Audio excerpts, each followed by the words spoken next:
Unang-una, gusto ko munang bumati sa lahat ng tagapakinig ng IFM Dagupan. Isang mapagpalang araw po sa ating lahat.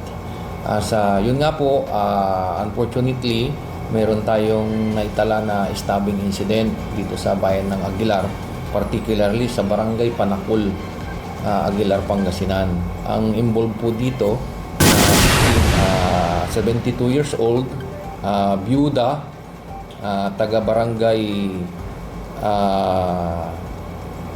taga-barangay Panakol sa nasabing barangay. At saka itong kanyang allegedly na partner, isa namang taga San Gabriel, Bayambang, Pangasinan. So itong suspect natin ay 33 years old at yung ating victim ay 72 years old. So yun po yung ating naitala na stabbing incident po dito sa bayan ng Aguilar. Suspect is yung lalaki. After the incident, namatay yung victim natin. Actually, dead on arrival siya dahil doon sa kanyang natamong sugat. So, nagkandak agad tayo ng investigation, at the same time hot pursuit operation. Until kaninang umaga ay naaresto po natin itong suspect na si Ron Almonte Viloria. Sir, anong pong dahilan bakit niya sinaksak itong kanyang? Accordingly sa aming nakuhang impormasyon, dahil nagsasama daw sila sa isang bubong, mayroon nakuha na nahiram na pera itong suspect at ito rin ay na-record sa barangay. Sinisingil siya, and then kagabi is narinig ng kanilang mga kapitbahay na sila ay nagsasagutan about dyan sa issue na yan, sa nahiram niya na pera. And yun nga po, umabot sa punto na sinaksak niya yung biktima.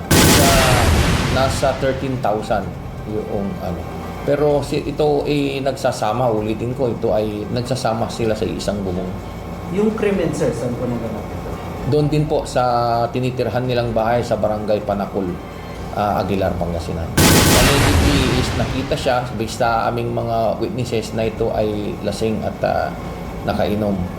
Ilang saksak po yung natamo po ng victim? Yung fatal is may tama siya sa arms at sa bunganga.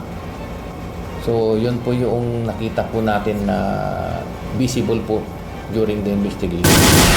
Actually, siguro ang kaso natin ito is hindi lang sa utang yung kanilang dahilan. Kasi mayroong information nga na they are live-in partners. So maybe may other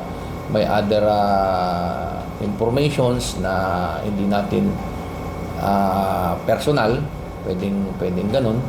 So ang mensahe po na lang po ay wag pong daanin sa init ng ulo. Lahat ng problema ay kayang mapag-usapan sa pamamagitan lang ng tamang communication sa bawat isa para hindi po kumantong sa mga ganitong insidente. At mabuti na lang po at agad po nating na huli yung suspect. Kasi kagabi po ay tumakbo po siya after the incident. So we immediately conducted a hot pursuit operation.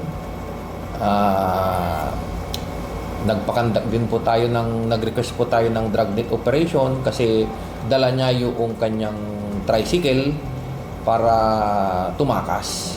So, yun lang po ang paalala ko, lalo na sa mga kababayan ko dito sa bayan ng Aguilar, na huwag laging daanin sa init ng ulo. At saka, pag nakainom, ay ilagay natin sa tiyan, huwag sa ulo.